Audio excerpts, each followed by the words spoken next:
আসসালামু আলাইকুম। আমি লিলি, বাংলাদেশি ব্লগার। লিলিস ফ্যামিলিতে সবাইকে আরও একবার স্বাগত জানাই।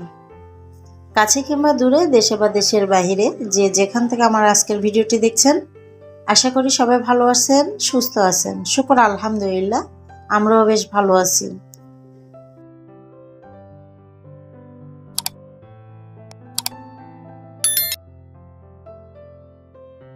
আমরা ইনডোরে যে গাছগুলা সাধারণত লাগিয়ে থাকি, সেগুলো কিন্তু মাঝে মধ্যে রোদে বা এভাবে বৃষ্টির পানি লাগানোর প্রয়োজন আছে।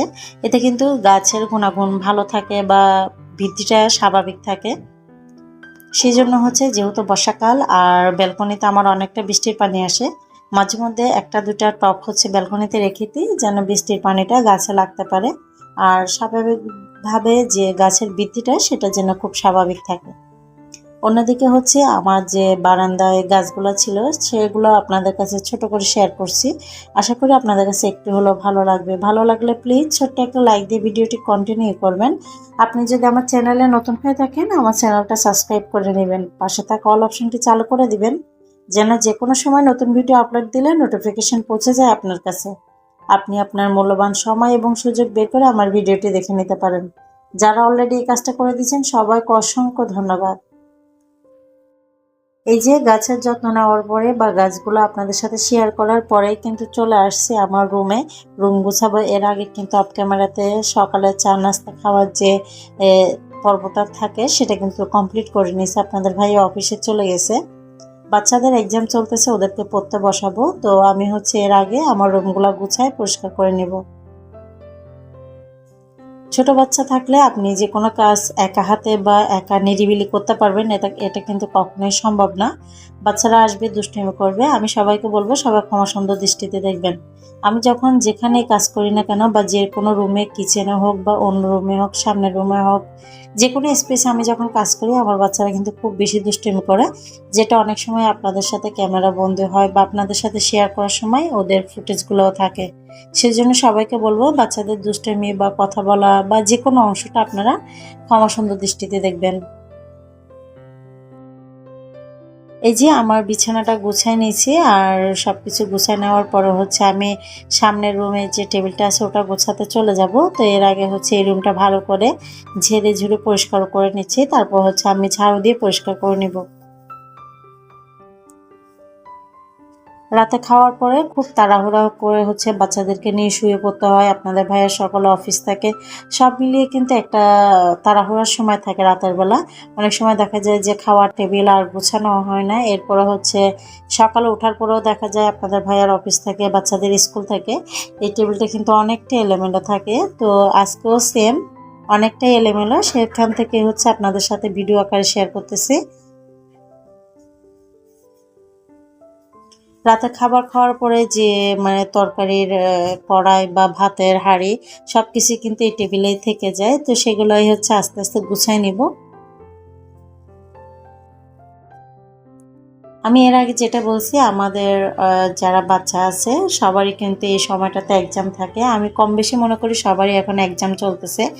তো আমার বাচ্চাদেরও এক্সাম চলতেছে, যেহেতু ওদের বাড়তি কোনো টিচার নাই, আমি পড়াই। তো বাচ্চাদেরকে একটু বেশি সময় দিতে হয়। সাথে আমার আম্মা আসছে, আম্মা অসুস্থ।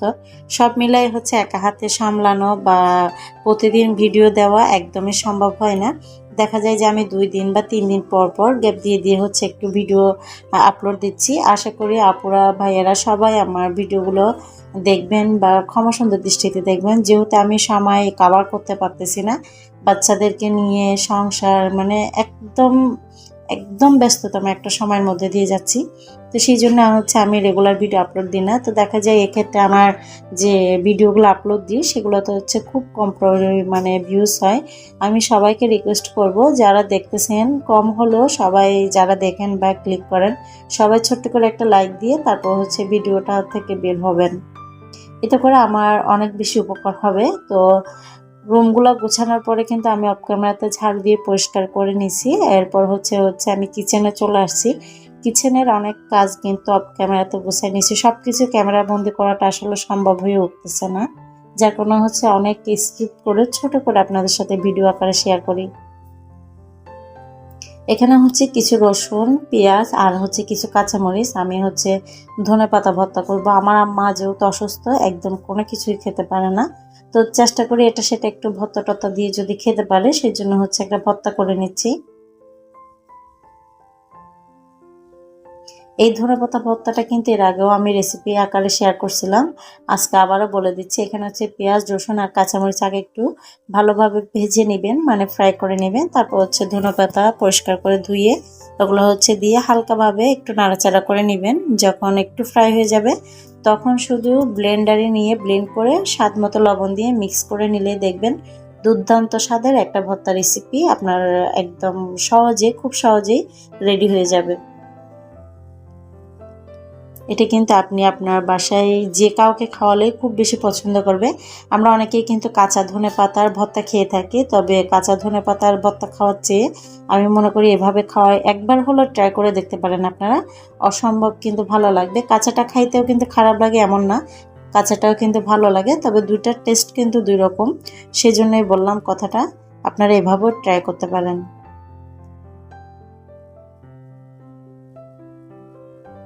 এই যে দেখেন আমি একটু ঢাকনাটা দিয়ে তারপর হচ্ছে একদম কমাই ফেলছি, মানে একদম লাল লাল হয়ে গেছে, পেঁয়াজ রসুনগুলো কাঁচামরিচগুলো কিন্তু একদম ফ্রাই হয়ে গেছে।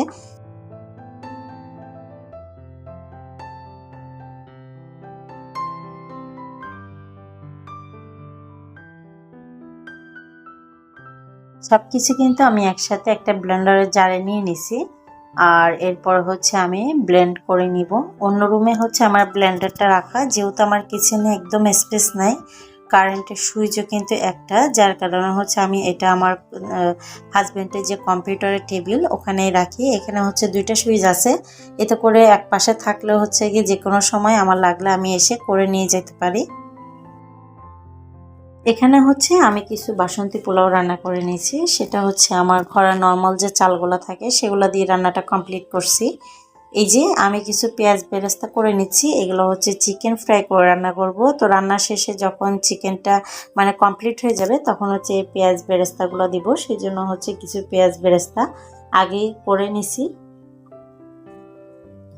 চিকেনগুলো ফ্রাই করে রান্না করতেছি আজকে। বাসমতি যেহেতু বাসমতি পোলাও রান্না করছি বা বাসন্তী পোলাও রান্না করছি অনেকে বলতে পারেন, তো অনেকে অনেক নামে বলে, যে যে নামে বলেন না কেন, অনেকে হলুদ পোলাও বলে। তো যাই হোক আমি সেটাই রান্না করছি, আর সেটার সাথেই কিন্তু খাওয়ার জন্য কিছু ধনেপাতা ভর্তা করে নিচ্ছি, আর এখানে হচ্ছে চিকেনগুলো ফ্রাই করে নিচ্ছি। চিকেন ফ্রাই করে হচ্ছে রান্না করব আজকে।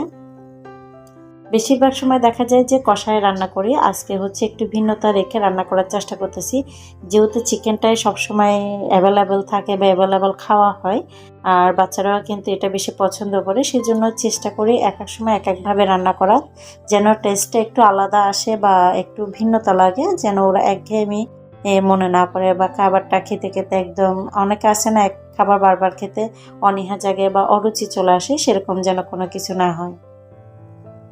তো এভাবেই হচ্ছে আজকে রান্নাটা কমপ্লিট করে নিয়েছি। আশা করি আপনাদের কাছে ভালো লাগছে। প্লিজ ছোট্ট একটা লাইক দিয়ে ভিডিওটি শেষ করবেন। সবার কাছে আবারও একবার রিকোয়েস্ট করে গেলাম। আজকের ভিডিও আর বেশি বড় করব না, এখানে শেষ করব। সবাই ভালো থাকবেন, সুস্থ থাকবেন। আল্লাহ হাফেজ, আসসালামু আলাইকুম।